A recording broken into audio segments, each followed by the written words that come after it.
गाजियाबाद के खोड़ा थाना क्षेत्र में 28 मई को सूर्य चौहान की चाकू मारकर हत्या कर दी गई। मुख्य आरोपी असद को रविवार सुबह पुलिस ने मुठभेड़ में मार गिराया। पुलिस द्वारा की गई पूछताछ में असद के पिता नवाब की भूमिका भी सामने आई। नवाब ने बेटे को हत्या करने के लिए उकसाया।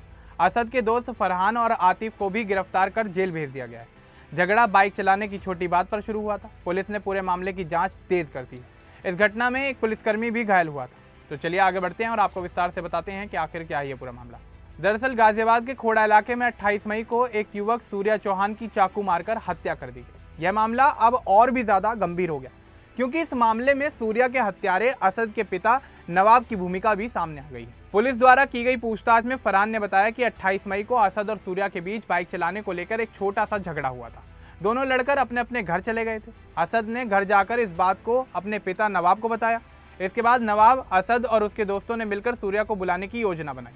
फरहान ने ही असद को वो चाकू दिया था जो सूर्य की हत्या में इस्तेमाल हुआ था। नवाब ने अपने बेटे असद को उकसाते हुए कहा कि आज इसकी कहानी खत्म कर दे। इसके बाद असद ने सूर्य के सीने में चाकू घोंप दिया और उसकी मौत हो गई।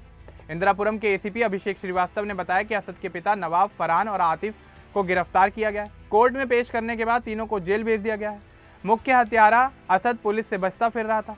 पुलिस ने उसको पकड़ने के लिए 50,000 रुपये का इनाम घोषित किया था। रविवार सुबह मुखबिर की सूचना पर पुलिस टीम खोड़ा क्षेत्र में उसकी तलाश कर रही थी। असद पैसे लेकर भागने की तैयारी में था। वसुंधरा क्षेत्र में असद अपने एक साथी के साथ बाइक पर आता दिखा। पुलिस ने उसे रोकने की कोशिश की तो असद ने पुलिस पर फायरिंग शुरू कर दी। जवाबी कार्रवाई में असद को गोली लगी। उसे अस्पताल ले जाया गया जहां डॉक्टरों ने उसे मृत घोषित कर दिया। मुठभेड़ में खोड़ा थाने का एक सिपाही भी गोली लगने से घायल हो गया। असद का साथी बचकर निकलने में सफल रहा। पुलिस को असद से एक पिस्तौल और कारतूस बरामद हुए। ट्रांस हिंडन के डीसीपी धवल जायसवाल ने बताया कि सूर्य चौहान की हत्या के बाद परिजनों की शिकायत पर 5 लोगों के खिलाफ केस दर्ज किया गया था। 3 आरोपियों को पहले ही गिरफ्तार करके जेल भेजा जा चुका था। सूर्य हत्याकांड में असद मुख्य आरोपी था। पुलिस अब पूरे मामले की गहराई से जांच कर रही है। नवाब की भूमिका सामने आने से परिवार की साजिश साफ हुई। छोटी सी बात को लेकर हत्या तक पहुंचना पुलिस के लिए भी चौंकाने वाला है। असद पहले से ही आपराधिक पृष्ठभूमि वाला था।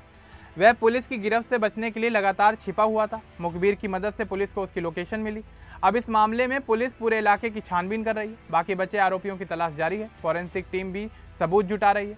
यह मामला युवाओं में छोटी छोटी बातों पर हिंसा करने की प्रवृत्ति को दिखाता है। परिवार का उकसाना और दोस्त का साथ देना पूरे अपराध को और भी गंभीर बनाता है। गाजियाबाद पुलिस कमिश्नरेट ने पूरे मामले को गंभीरता से लिया। मुठभेड़ में घायल पुलिसकर्मी का इलाज चल रहा है। असद की मौत के बाद परिवार और दोस्तों पर कार्रवाई हो चुकी है। पुलिस अब इस पूरे गिरोह की अन्य गतिविधियों की जांच कर रही है। सूर्य चौहान के परिवार को न्याय मिलने की उम्मीद है। पुलिस कह रही है कि सभी आरोपियों पर सख्त कार्रवाई होगी। यह घटना इलाके में चर्चा का विषय बन गई। लोग छोटी बातों को लेकर हिंसा न करने की सलाह दे रहे हैं। पुलिस की तेज कार्रवाई से एक फरार आरोपी का सफाया हो गया। बाकी इस मामले की जांच आगे जारी है। अब देखना यही होगा कि आने वाले समय में इस मामले में क्या कुछ निकलकर सामने आता है। अब इस पूरे मामले को लेकर आपका क्या कुछ कहना है हमें कमेंट बॉक्स में जरूर बताएं। बाकी इस तरह की और अपडेट्स के लिए हमारे चैनल को सब्सक्राइब करना ना भूलें। धन्यवाद।